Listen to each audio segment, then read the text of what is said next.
வெளியூர்காரங்களுக்கு நம்ம ஊட்டி ஒரு அழகா தெரியும் போட்டோ. ஆனா காலையில 6 மணிக்கு பனியில நடுங்கிட்டு வேலைக்கு போற எஸ்டேட் தொழிலாளர்களுக்கு தெரியும், இது வெறும் அழகல்ல, அவனோட வாழ்க்கை போராட்டம்.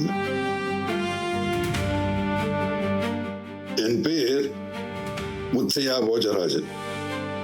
ஒரு வக்கீலா சட்டம் படிச்சவன், ஒரு பிளான்டரா மண்ணோட மனமறிஞ்சவன். எல்லாவற்றுக்கும் மேல இந்த ஊட்டி மண்ணில பிறந்து வளர்ந்த உங்க வீட்டு பிள்ளை. நம்ம ஊட்டி இப்போ எப்படி இருக்குன்னு பாருங்க. டிராபிக்ல வண்டி நகர மாட்டேங்குது, குப்பைங்க மலைமலையா குவியுது, டூரிஸ்ட் வர்றாங்க போறாங்க. ஆனா இந்த ஊர்ல 365 நாளும் இருக்கிற நமக்கு என்ன கிடைச்சது? 65,000 சிறு விவசாயிகள் இந்த தேயிலையை நம்பித்தான் இருக்கும். ஆனா ஒரு கிலோ தேயிலை குறைந்தபட்ச விலை கேட்டு எவ்வளவு வருஷம் போராடுகிறோம். படிச்ச நம்ம வீட்டு பிள்ளைங்க வேலை தேடி சமவெளிக்கு ஓடுறாங்க.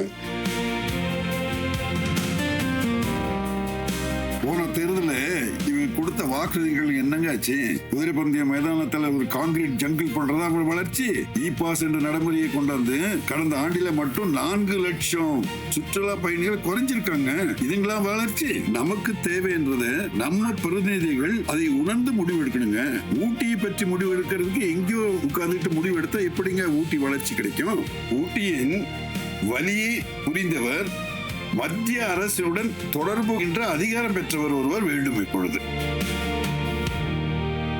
இது ஒரு சாதாரண தேர்தல் அல்ல, நம்ம ஊட்டியை மீட்டெடுக்க போற தேர்தல்.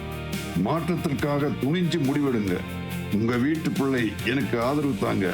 நம்ம ஊட்டியை காப்போம், ஊட்டியை மீட்போம். மாற்றம் ஒன்றே மாறாதது. நான் போஜராஜன். நம்ம மலைகளோட கௌரவத்தை காக்க தாமரை சின்னத்திலே எங்கள் வாக்கை செலுத்துங்கள்.